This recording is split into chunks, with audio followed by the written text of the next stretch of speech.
Ta vie n'a pas besoin d'être épique pour être bonne.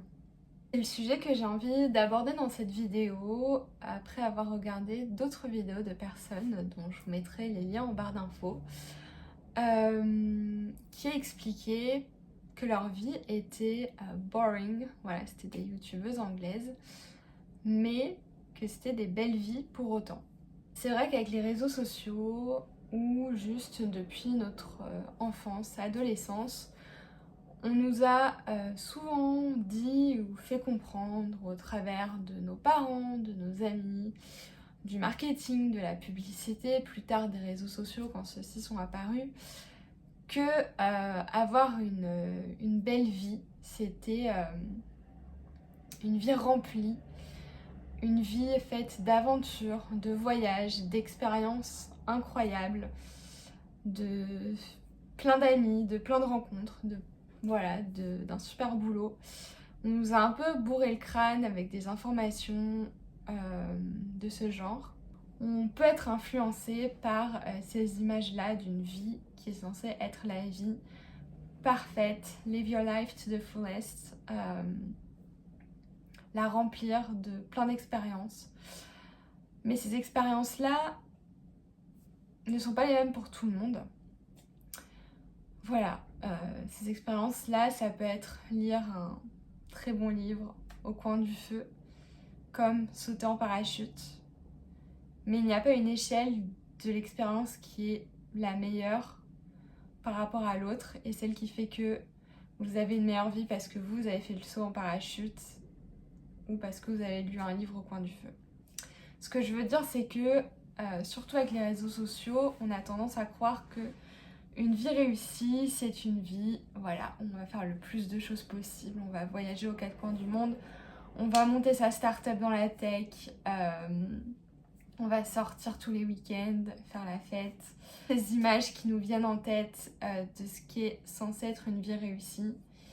Gagner beaucoup, avoir un compte en banque rempli, avoir une villa.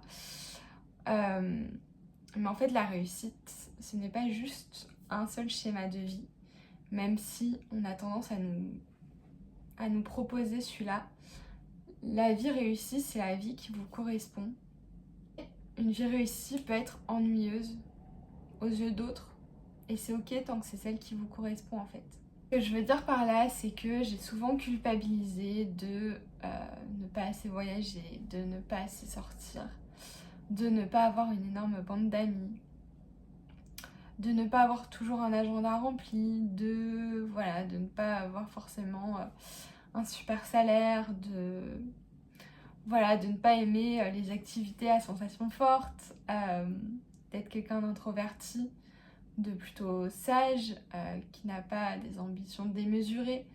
Voilà, c'est aussi quelque chose sur lequel j'ai longtemps et que je culpabilise encore de me dire oh, tu devrais avoir envie d'être carriériste, d'avoir un succès de dingue, même avec ton écriture, tu devrais avoir des ambitions extravagantes, etc. Mais le message que je veux véhiculer aujourd'hui, c'est que ce n'est pas une obligation. On n'est pas obligé de mettre la barre aussi haute que d'autres. Tous les modes de vie sont valables tant que c'est celui qui vous correspond.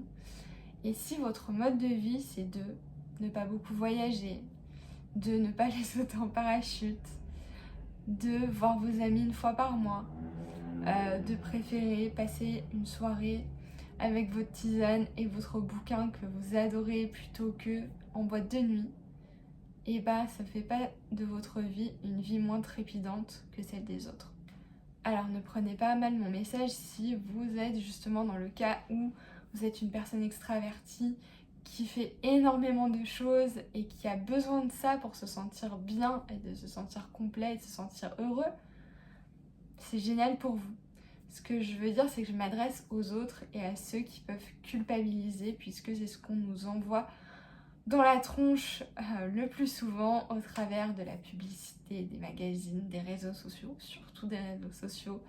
C'est à qui fera le plus beau voyage, à qui aura la meilleure entreprise, qui aura le plus d'amis, qui postera le plus de stories. dans des paysages extraordinaires ou dans les meilleures boîtes de nuit du coin. Mais si vous êtes ok à être là à votre bureau, à écrire, à faire de l'aquarelle, à lire,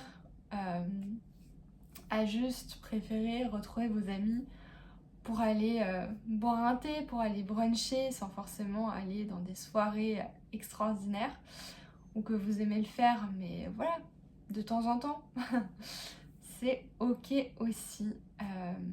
Et ça ne fait pas de vous quelqu'un d'ennuyant, ça ne fait pas de vous quelqu'un qui a une vie moins bien que les autres, puisque vous la remplissez peut-être pas autant, mais vous la remplissez différemment avec ce qui vous touche, avec ce qui vous fait du bien. Et ça ne sert à rien de se forcer à faire des choses pour ressembler à la vie qui a l'air idéale dans les séries, dans les réseaux sociaux, chez les autres. Faites ce qui vous semble bon pour vous. J'espère que cette vidéo résonnera. Je sais que j'ai eu la chance de faire énormément de choses. J'ai fait des choses épiques. J'ai fait plusieurs fois de l'hélicoptère. J'ai fait des voyages avec des activités de fou. J'ai fait des sorties. Ouais, j'ai quand même eu des choses aventureuses et qui m'ont laissé des souvenirs gravés. Mais je ne suis plus dans la course à ça.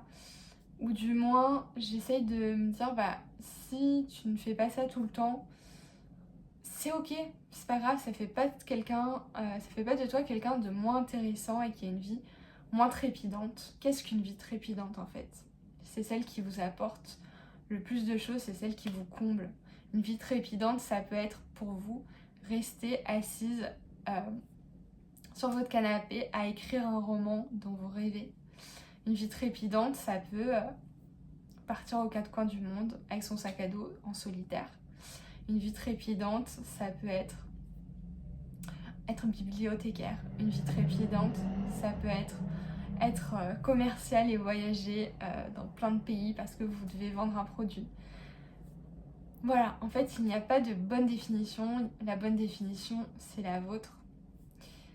Et c'est le message que je voulais faire passer dans cette vidéo. Si, comme moi, des fois, vous avez tendance à vous comparer aux vies des autres et vous avez l'impression que la vôtre est moins remplie, moins extraordinaire, plus sage, plus raisonnable. Si c'est celle qui vous fait du bien, c'est chaque matin, voilà, vous prenez votre thé en regardant par la fenêtre, en regardant la pluie ou le soleil se lever, et que c'est ça qui vous convient, c'est ça qui vous rend heureux, tant mieux. C'était le message de cette vidéo. J'espère que ça vous aura plu. N'hésitez pas à me dire ce que vous en pensez en commentaire, et puis si vous pensez que vous avez un ami, un proche, quelqu'un de votre entourage qui des fois culpabilise, comme je peux le faire des fois, ou comme vous pouvez le faire par rapport à tout ça, et à qui ça pourrait faire du bien d'entendre cette vidéo, n'hésitez pas à l'identifier en commentaire ou à lui envoyer la vidéo, ça me ferait très plaisir. Sur ce, prenez soin de vous. Voilà, le message c'était vraiment faites ce qui vous parle. Voilà, sur ce, je vous fais d'énormes bisous, prenez soin de vous et on se retrouve bientôt dans une prochaine vidéo. Ciao!